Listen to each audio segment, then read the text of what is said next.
I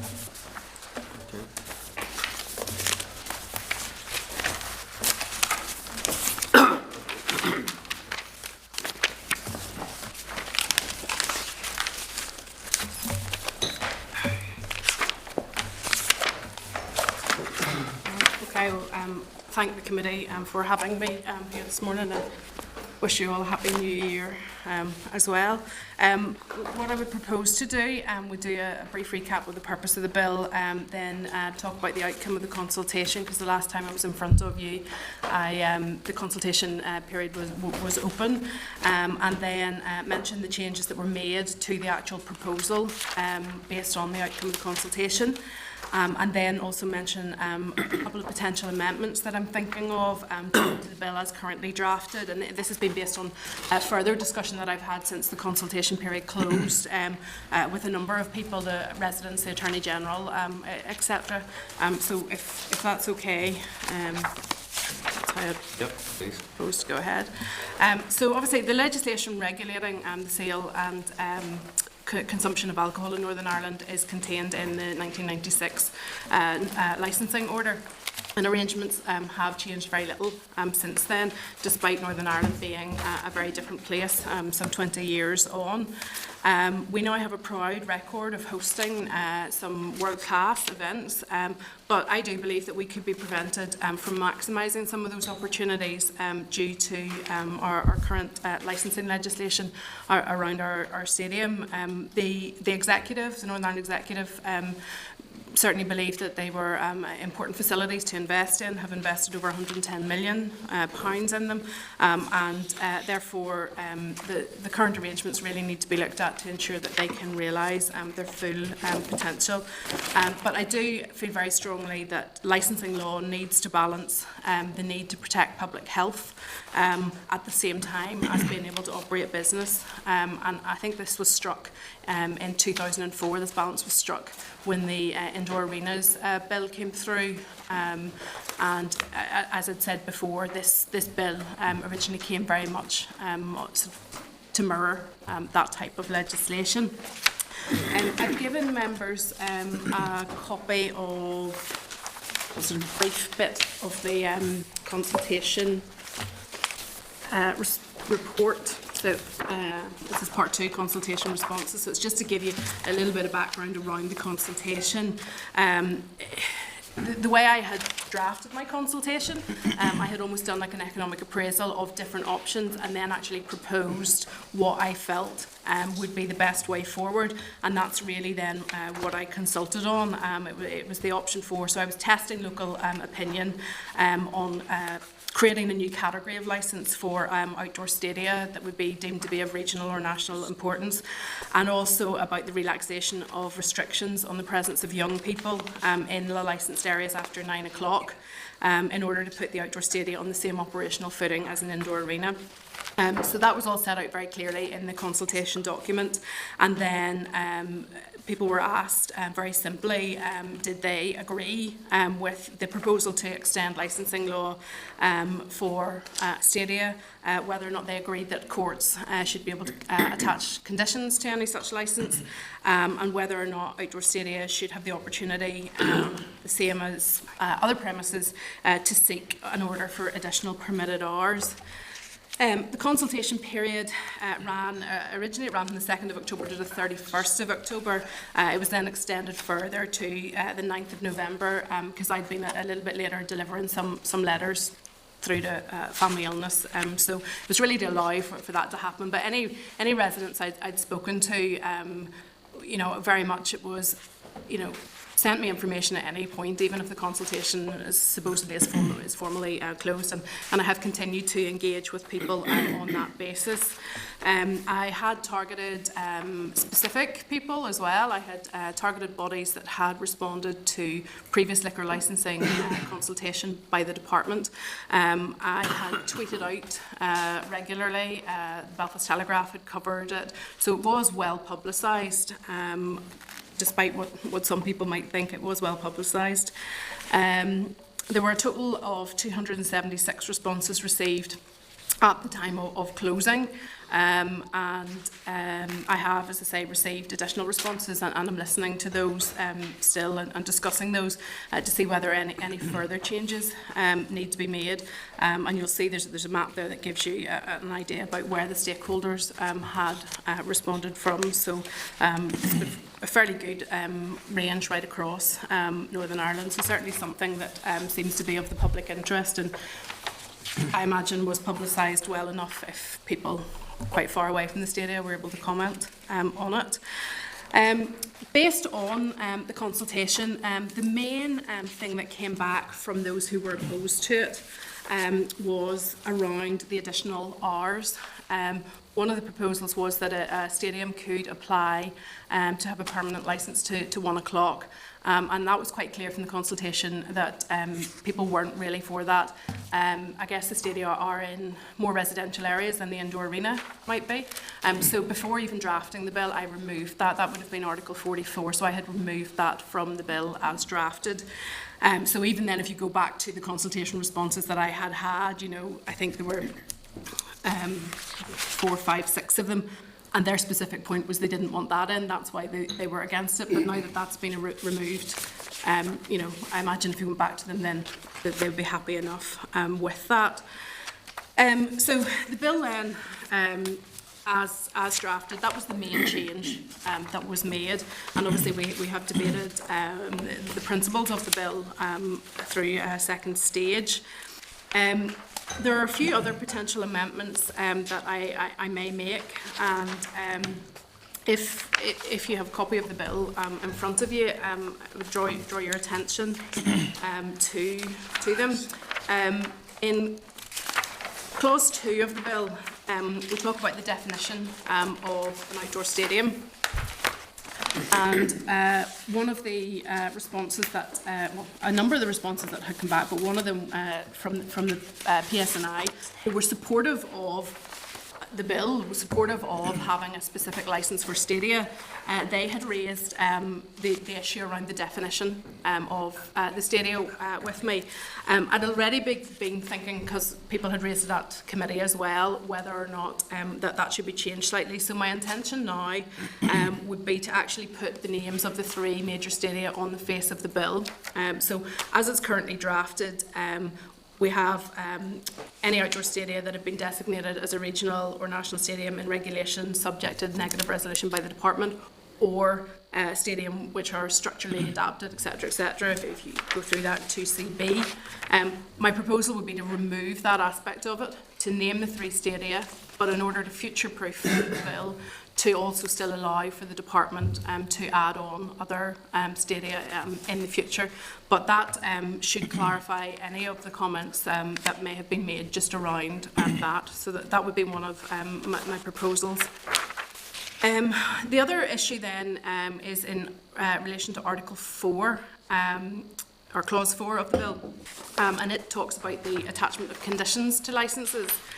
And I did have a meeting. I had a letter from the Attorney General just before Christmas, and I went in and met with his office over the Christmas period to discuss what his concerns might be. And his concerns more so around our overall liquor licensing regime, in that he doesn't feel it perhaps satisfies the requirements of the European Services Directive. But overall, even though my bill is grafting on to the existing licensing structure, he says he would not be minded if it was to go through to refer it to the Supreme Court. He says that if there are Services Directive issues, it would be best that these are raised in some concrete case or through a fundamental review of the whole liquor licensing regime. And he also recognised that my bill fills an obvious gap, and that in some respects the absence of a requirement to surrender a licence, it's actually less restrictive than the general regime. When I was meeting with his office, I had raised the issue about the definition of the stadium, and he would agree with that it would be better to do it how I've just mentioned. His other issue was around the conditions to licences, and he did say, you know, that sort of restricts things down a bit.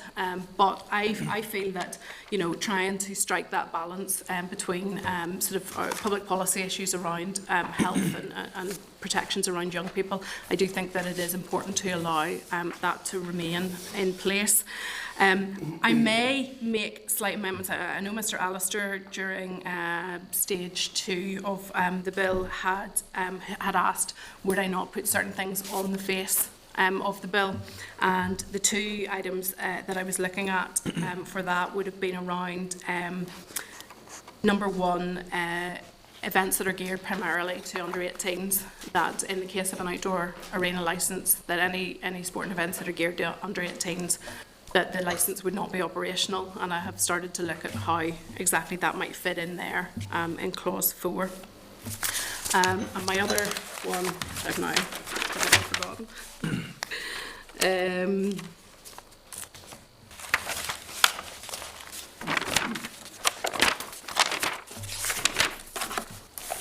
Piece of paper, possibly.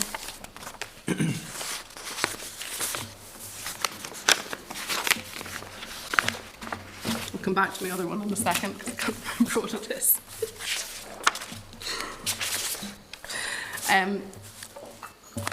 As far as the other aspects of the bill are concerned, one other issue that had been raised during the consultation was about the additional permitted hours, so clause 6. So as much as I had removed Article 44, which would have allowed a permanent licence to be in place for to 1 o'clock. The additional permitted hours that I have in there, which refers to Article 48 of the original order, is specifically to do with functions. That would allow a stadium to apply for an order that would say that there is a certain part of the stadium that is suitable for functions. So, for instance, I know that at Windsor Park there are sort of conferencing suites. So. First of all, a stadium would have to apply for that order to say there's a specific area that is suitable for a function.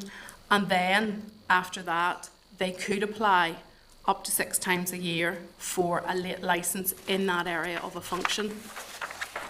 I think it's important that that is left in. This is not talking about massive concerts, you know, and the whole stadium being used to a certain length of time. This is talking very much about a specific area in the stadium. Within Ravenhill, Kingspan, the area I would imagine that would be looked at would be the area on the Mount Merion side, which has the area of sort of restaurant area aspect in it, and it also faces into the actual stadium rather than out into the residential area behind it. It's also not the side where there are houses backing straight onto a bar. So when I've explained that to some of the residents who had raised concern around that, some of them have been quite, okay, that makes sense. There's others who are saying, no, still, we don't like that. I would draw your attention perhaps a little bit to some of the comments that I've received from residents, and there's been a real mix. There have been those who have come forward with very specific issues around the bill, who have been able to listen and decide, yes, I'm happy with that or not. There have been others who have sought to put me in the media, so to speak. I was taken on to U105 by Mrs Delargy, and then the microphone was cut off, so I wasn't always able to respond to things. So it was left in a situation where it was suggested that I hadn't consulted with anybody in the area, which is not the case, because my consultation responses say I received a letter from Judith Cochrane, you know. So some of those things were slightly unfair, I feel, and you know, I have been as open and transparent with all of the aspects of the bill as possible, and I thought that was pretty poor. There's a handout that can pass around then of some of the online bullying, which was then resulted on the back of that. So clearly there are some residents who are quite riled by it. Some of them perhaps don't fully understand the proposals of the bill. It is quite technical in nature. There are some who clearly are just opposed to anything to do with Ulster Rugby, for instance. I have spoken to residents who were previously on a residents' committee, and some of those residents said that there was a committee set up around the time of the stadium development, and it worked quite well, and they managed to achieve different things, because there's been mention in one of the consultation responses about perhaps another body like that should be set up. I understand that that body had then been disbanded, partly because most of the issues had been addressed, and partly because there was a bit of a fallout between residents, between those who felt that the others were being completely unreasonable. So there's a mix of views, let's just say, from people in the area. The one issue, and I know that the submissions to the committee, there have been some additional responses. I had got all of those in as well by email myself, and they have said that there's still an issue with antisocial behaviour coming out of the ground. Having had discussion with the police and also with stadium management, and this relates specifically to the Kingspan area, that's where people have written to me about it, there don't seem to be incidents of these things being reported, if that is what is the case. There are people who have said that on a couple of occasions there have been people urinating in gardens, but there doesn't seem to be a record of it being reported. There have been issues around plastic pint glasses being left on, in gardens and that kind of thing. I know, as somebody who would attend, that there are bins and there are stewards and everything, and there are stewards out on the street and there are police out on the street, and I know that they do their best. There will always be one or two, who do that, but perhaps if this bill goes forward and if the stadium applies for their full licence, and the issue around children being able to be in certain areas after 9 o'clock as they are before 9 o'clock, some of those stewards could actually be freed up from standing, preventing children from crossing a line on the ground. Perhaps some of them could be freed up a little bit more to focus further on that. I think as well, one of the key responses which came from Hospitality Ulster did say that a full licence actually potentially could protect people more so than the occasional licence, because you can put conditions on it. There's much more of a risk to the actual stadium because it'll be them that actually hold the licence, and there's real formal opportunities for people to object. I talked about the conditions to licences. There's the opportunity for a court itself to put a condition on the licence at the start, but also there's additional opportunity in the area that I've mentioned is 77B, where at any time during the operation of a licence, the district commander can apply to put further restrictions on a licence, and that wouldn't be the case for all licences, but it's been put in place for the indoor arenas, and I think it would be very important that it's there for that, trying to make sure that we do balance the needs of the stadium and the needs of the residents. I think there's anything else that I need to go through.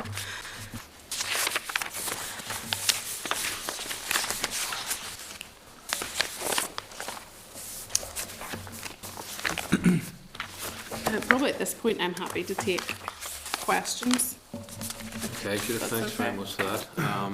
Stuart?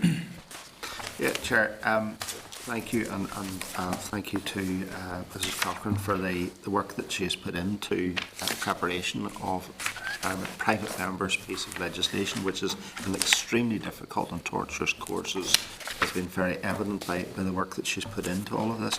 But can I ask her, most, if not all, of the responses have come in relation to the Kingspan Stadium. What responses have you had from other residents in other stadia areas like Casement Park, which again is an issue because of uncertainty around the development there, and also in respect of Windsor Park? Well, not everybody put their full address on, you know, a lot of people just responded and said Belfast. So what I have done is tried to have conversation with people who I know in the area. As I say, it was out in the media. It has been tweeted out. It has been, you know, targeted to, you know, football groups and people who may, you know, attend those sort of matches, and also from speaking to people and some of the businesses in the area, you know, the Lisburn Road, etc. The feedback from that has actually been that they would see this as being beneficial. They feel that there's a lot of preloading of alcohol goes on at the moment, because you cannot sell alcohol in the stadium in a controlled environment. And because of that, there actually is a lot of antisocial behaviour. There are a lot of bottles, cans and everything left in the street, people drinking before they actually go down to the match. There's nobody there to say, you've had too much. And I know there are police in the area and that, but actually their feeling is that, you know, some of those people who live in that area have attended matches at Kingspan and have seen how that operates, and how you don't get that same, you know, level of people really, you know, tanking up as such before they go. I know some of the bars in the area as well have felt that, you know, that there's that real surge of people in beforehand to try and get as much into them before they leave to go down. Well, thank you. All right, sure. Roy? The issue of additional permitted hours get licensing, you know, that is an area of particular concern to residents in the area. You propose to address that by restricting a section of the stadium that would be covered by such an application, if I picked you up right. Yeah, I haven't proposed to do that. That is the current law. I have removed Article 44 from my original proposal, so there's no reference to Article 44 in the bill. That would have been the article that would have allowed a stadium to have a full late licence. What I have got in there is Article 48, which is to do with suitability for functions. And if Article 48, if a stadium applies and says there's an area that is suitable for functions, then they can apply for an Article 47, or under Article 47 they can apply to have a one-off late licence for that function. Again, the alcohol would have to be served as ancillary to that actual function. So it would be a very specific tight area, and there's no guarantee that there's certain criteria that premises must meet in order for a court to say yes, that is an area that would be suitable for functions. And I think part of it is to do with it needs to be sort of like a restaurant area within it. So that's why I'm saying that to me it would, if a stadium was to apply for that aspect, it would be where their corporate functioning area would be, not the actual main stadium itself. I'm just seeking clarification that any such application would apply to a very much smaller number of people. Oh, yes. And not simply potentially create a bottleneck in the stadium with everybody trying to get to some particular area. What sort of scale of a function? What is the function? How is it defined itself? You're going back to the May 96 order for that.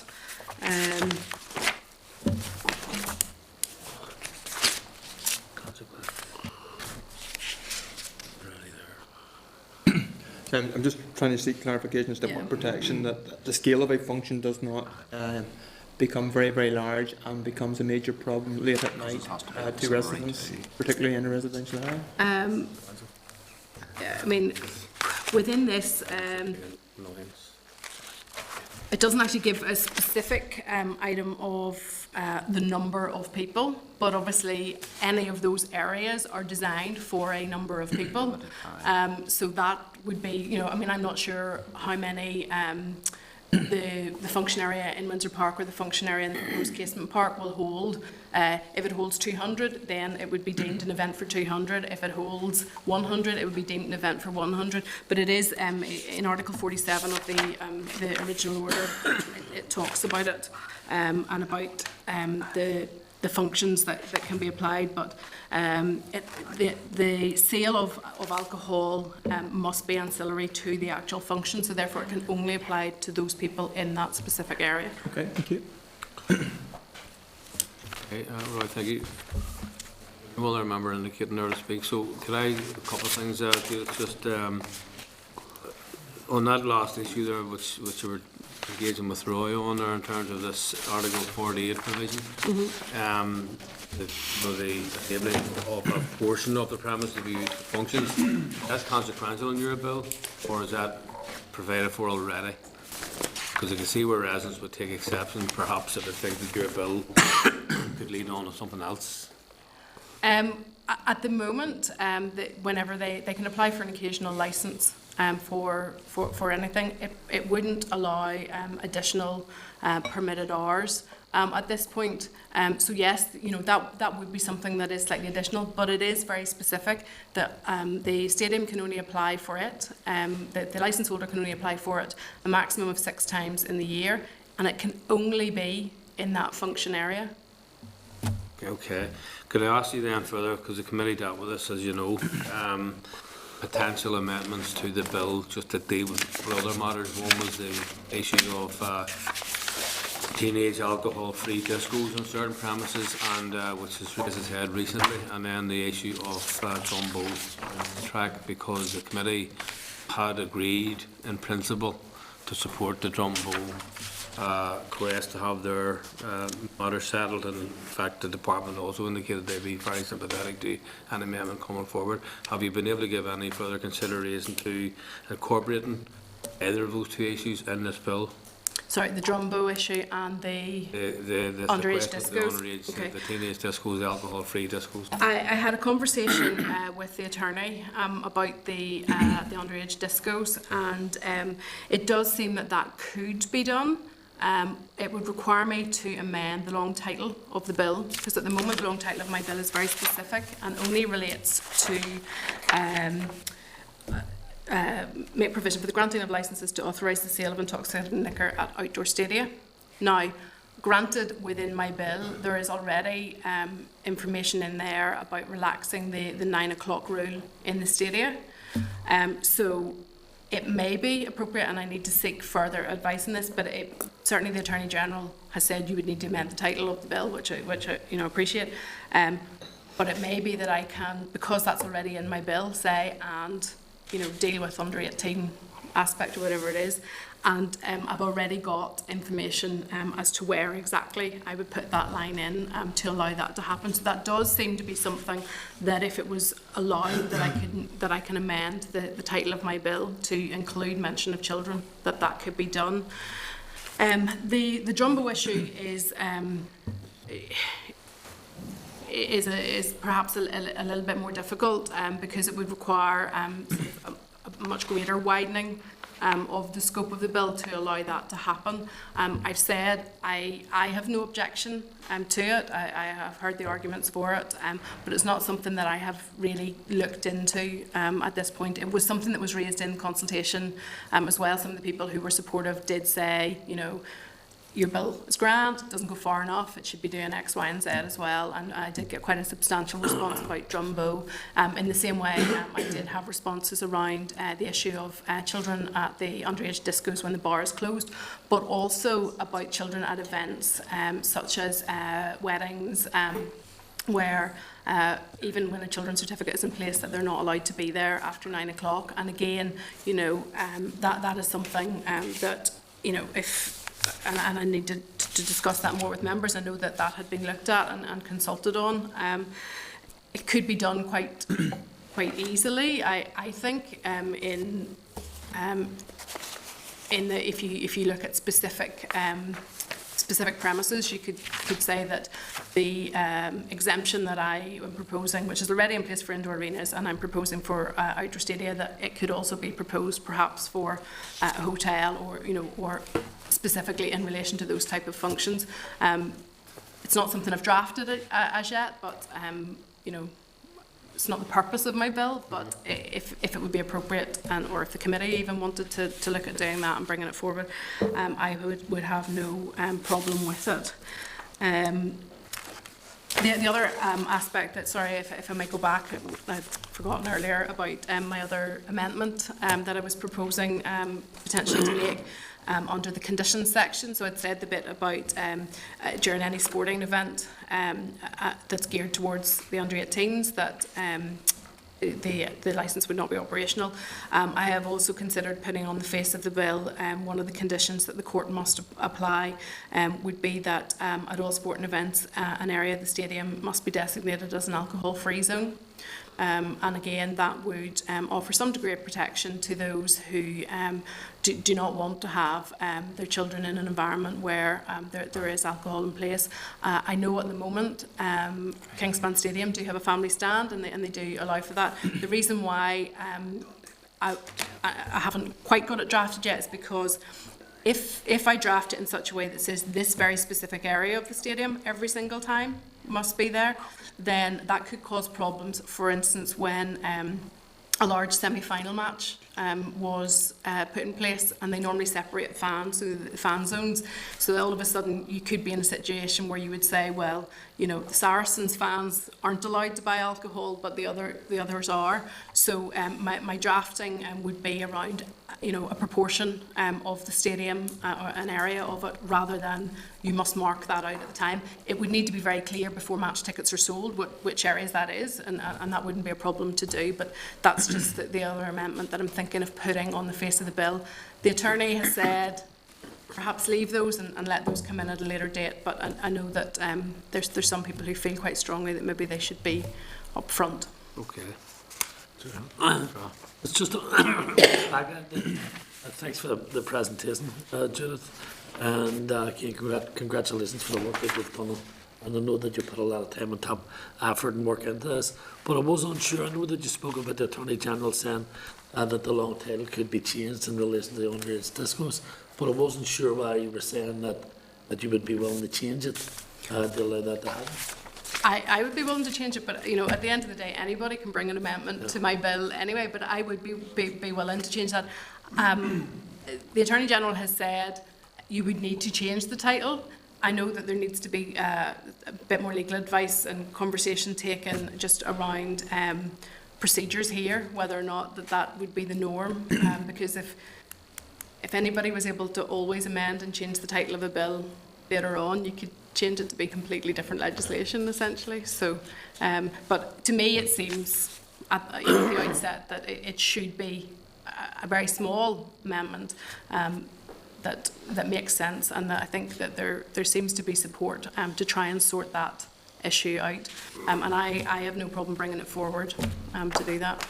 Chair, and just on the back of the say if we're going down that road of Judith is unable because of whatever, would the committee consider doing that? But I just wanted to follow on again on the Drumbo thing. That seems to be a bit more complicated from what you're saying. And how do we pursue that? Because again, that's a long-running saga that we've dealt with at this committee. And this is an opportunity to actually deal with it. Well, if there are no other questions for Judith, what I was going to suggest now is that we would agree to enable the clerk to schedule. There is a schedule there of evidence sessions from next week on, so we could get members to agree to the schedule. Sometimes there's a bit of tweaking in that, but it's only a matter of shifting one presentation to another time to suit whatever is happening. So if members are content, then we would agree the schedule of the evidence sessions beginning next week. And if members are content, could we seek legal advice from legal services and the Bills Office around the procedures and implications of those potential issues. And that's without prejudice to anybody's view on them, but the committee has had a long-standing interest in the Trumbo one, and certainly more recently has been raised around the teenage discos. So are members content then that we would seek some here to Gregory? Yeah, I'm content. It's just, I suppose like most people, concerned about the timeline, whatever queries we might have now, given that we're now into the middle of January and we've probably got about 10 weeks left of this mandate. We have had some initial discussions within the Assembly here. I mean, Kevin can outline that, but we're very conscious of the time constraints available to us. So At this stage again, I mean, they have been kind of put on notice that we probably will come seeking some guidance from the Bill's office and or the legal services. So members content then that we would pursue those two matters? Okay, Judith, you content then? Yeah, I'm happy enough, and as always, I'm available if anybody thinks of anything else that they want me to try and fix along the way. Okay, thanks very much again, thank you. Okay.